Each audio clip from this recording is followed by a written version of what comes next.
All right, welcome back. Back with a quick little news of the, well, not exactly news of the day. This is actually a little bit of a collection of news stories revolving roster changes and stuff like that. That has been going on through the past couple weeks that I either missed at the time or I wasn't able to include it in a news video because maybe it was the only thing that happened that day and I didn't really feel the need to make a video for one thing. And so as we are getting into the roster shuffling mayhem that is likely going to get a lot busier throughout the next couple weeks for the end of Tour 1, I thought I would just kind of go through and take a look at some of the more recent events that have been taking place, some of which a couple weeks ago, some of which a lot more recent as in the past couple hours. Apologies before I get into it. I didn't bother drawing all the logos on the board. It's late where I am, so I just wanted to get this up here before I could, and I didn't want to have to go through. Not to mention, one of the teams I talk about is simply TooBased, and that would have taken me like 15 minutes to draw their logo easily, just that one. So anyways, hopefully you guys can forgive me. But starting off in North America, we got two stories here. And again, both of these happening quite recently, actually, just in the past 24 hours. First little bit of news, we have Shaggy, aka Canus Vulpus, when he was on Arkosh. Him and Jubei are going to be both leaving Black and Yellow. Of course, the team finishing bottom 2 in the division, having a pretty rough season, having only beaten Evil Geniuses, which was kind of odd. Yeah, they're going to be looking for a new stack so far. By the looks of it, they're going to be looking for anyone that they can find. They said they were specifically looking to make a new 5-stack, looking for positions 1, 3, and 4, which of course leads me to believe that these guys are going to be continuing to play position 2 on Shaggy and position 5 on Jubei. Whether or not they're going to be in the lower division or having to come in through open qualifiers, we'll see. I don't think there's any way that they make it into the upper division unless an upper division team pretty much completely guts their roster and pulls them in. But yeah, it's going to be interesting to see where they end up, as I think they had a pretty decent season. Again, the whole team felt really, really inconsistent. I still think these guys are some of the best players in the region. It just didn't really work out with Black and Yellow. So best of luck to them. And last little bit coming up from North America, we have Lil Nick leaving Simply TooBased, who managed to turn around their season, their first tour, I should say, at the very last minute, right when it mattered. They avoid relegation, but the roster itself really also didn't feel like it came together all that well. And Lil Nick has now left the team, and so maybe he'll be able to join a new team where he'll be able to play a more comfortable position. Not to take anything away from him or say anything about his play or anything like that, but I know that he is typically a carry player, and then he played mid with the cut last tour, and then he just played off lane with Simply TooBased. We'll see where he ends up going from here. I know his old team, the Cut, is coming up from the lower division. However, I don't know how likely it is that they're going to make any roster changes, let alone that, but also bring in Lil Nick, who was on the team when the team went winless in that tour that they were in the upper division. So yeah, we'll see where Lil Nick ends up. And as for Simply TooBased, who fills that slot? They have a position 3 to fill now, and that's only the start, that we could end up seeing more players leaving that team, because again, this is one of those rosters that didn't really come together all that much throughout this tour. They did near the end, but ultimately they're still going to be seeing some roster changes of their own.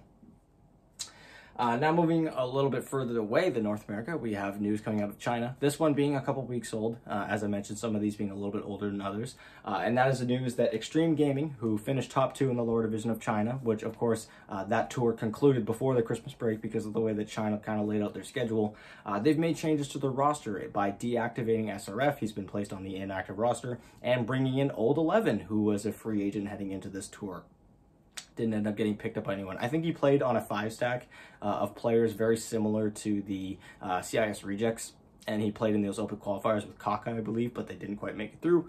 But yeah, he's going to be filling in for Xtreme Gaming, a team that has a very, very stacked roster with the likes of Paparazzi, PYW, DY, and even with the super stacked roster playing in Div 2, they did have a few setbacks here and there. Notably, that one loss to CDEC when CDEC was like 0-6 or something is a little bit alarming, but of course, bringing in a player like OldEleven to fill in for SRF is going to be huge. Obviously, he's been around the pro scene for a very long time. He's a very, very strong player, and I am anticipating Xtreme Gaming to be one of the Goliaths of the region.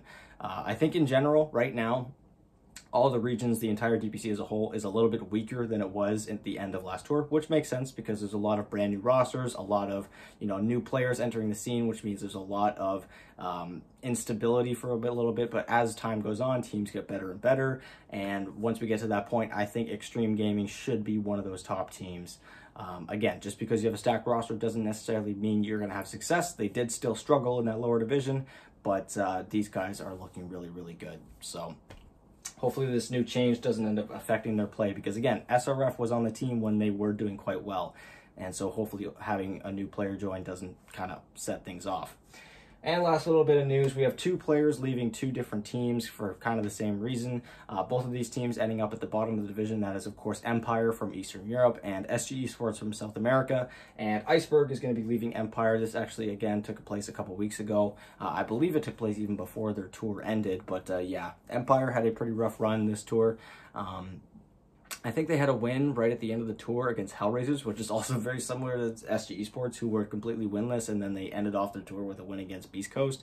But right after that, we had ARMS leaving SG Esports. So yeah, as for the 2 orgs, Empire and SG, we'll see if they end up making any more changes when they head down to the lower division. For SG, it's got to be especially heartbreaking that this was the org that went to TI for South America, as well as, of course, Thunder Predator and Beast Coast. And then they just weren't able to hold that roster together, and they couldn't bring in any more players, and now they're going to the lower division. So that kind of hurts. And as for Empire, again, these guys were coming in from the lower division from the last tour, and they kind of lost a majority of their roster, and just really didn't work out from there. So we'll see what they end up doing. They've got some slots to fill. These players got some teams to find, and we'll see what happens. So yeah, thank you guys so much for watching. Let me know if I missed anything on this board from the past couple weeks. You guys can let me know. I know there's a few things that would come to like player subs that I didn't talk about, like for example, Nightfall being subbed out by MSS, or Ilias being subbed out by Hakoda. That stuff I want to avoid, because obviously I'm pretty sure those are pretty well known to this point. But yeah, thank you guys so much for watching. I think I'm going to be having a video where I go over my predictions from before Tour 1 and kind of comparing them to the actual results at the end. I think I did one like halfway through the tour, but I thought I would do that again now that the tour is actually complete, and see where my standings lie. And yeah, thank you guys so much for watching. If you guys are interested in seeing that or anything else on my channel, like, share, subscribe, all that fun stuff, and I'll talk to you guys tomorrow.